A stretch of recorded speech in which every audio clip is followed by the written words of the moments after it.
అగ్రిగోల్డ్ సంస్థ కొంతకాలంగా వివాదాల్లో చిక్కుకుంది. కస్టమర్ల చెల్లింపులు టైంకు అందలేదని అగ్రిగోల్డ్ ఖాతాదారులు ఆగ్రహం వ్యక్తం చేస్తున్నారు. తమ డబ్బులు తమకు ఇవ్వాలంటూ ఏపీలోని పలు కార్యాలయాల దగ్గర ఆందోళన చేపట్టారు. బాండ్లు, డాక్యుమెంట్లను చూపుతూ ఖాతాదారులు ఆందోళన చెందుతున్నారు.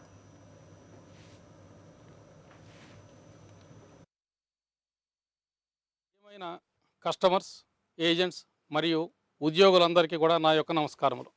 గత 20 సంవత్సరాల నుండి అనుక్షణం నన్ను నడిపిస్తూ నాతో పాటుగా అగ్రిగోల్డ్ అనేటువంటి ఈ ఎంపైర్ను స్థాపించడంలోనూ అభివృద్ధి చేయడంలోనూ మీరు చూపినటువంటి చొరవకి, కృషికి నా యొక్క ధన్యవాదాలు.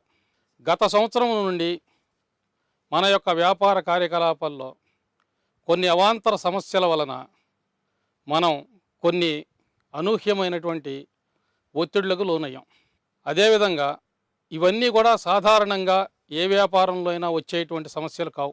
అగ్రిగోల్డ్ గ్రూప్ యొక్క ఉన్నత స్థాయిని, వాటి యొక్క ఆస్తుల విలువ అనేక రెట్లు అనూహ్యంగా పెరగటం అనేటువంటిది కొన్ని గ్రూపులకు కానీ, కొంతమంది వ్యక్తులకు కానీ కంటగింపుగా తయారయ్యి వారు మన వ్యాపార వ్యవహారాల్లో అనేకమైనటువంటి అడ్డంకులు కల్పించడానికి కారణమైంది.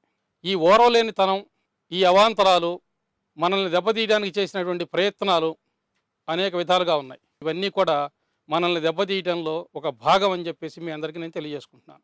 కొత్తగా రాష్ట్రం ఏర్పడిన తర్వాత విజయవాడ, గుంటూరు సరౌండింగ్స్లో మనకున్నటువంటి ఆస్తుల విలువ అనూహ్యంగా పెరగటం వలన ఇది అనేక మంది దృష్టిని ఆకర్షించింది. మన మీద ఎన్ని ఒత్తిడులు వచ్చినా కూడా మనం ఇటువంటి ఆస్తులను కానీ, హాయ్లాండ్ను కానీ, కొన్ని అమూల్యమైనటువంటి ఆస్తులు కానీ మనం అమ్మటం అనేటువంటిది మీ అందరికీ కూడా ద్రోహం చేసినట్టే అని భావించి మిగతా ఆస్తులు ఏవైతే ఉన్నాయో వాటిని రియల్ ఎస్టేట్ వెంచర్లుగా మార్చి వ్యాపారం చేస్తూ ఉన్న విషయం మీ అందరికీ తెలిసిన విషయమే. అయితే అనేక కారణాలతో భయోత్పాతాన్ని సృష్టించి మన యొక్క వ్యాపారాన్ని అడ్డుకోవాలని అనేక గ్రూపులు పనిచేస్తున్నాయనే సంగతి మీ అందరికీ తెలిసినటువంటి విషయమే.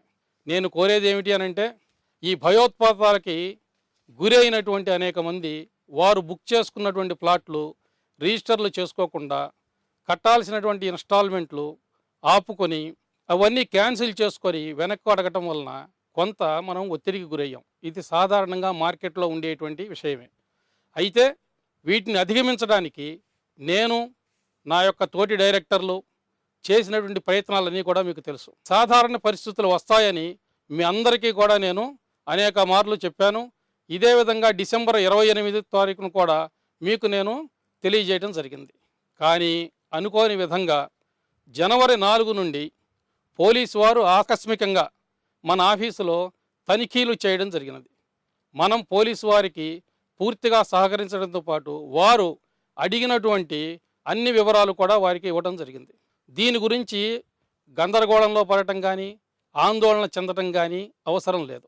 మార్కెట్ అంచనాల ప్రకారం మన ఆస్తుల విలువ 20,000 కోట్లకు పైగా ఉంటుందని అంచనా.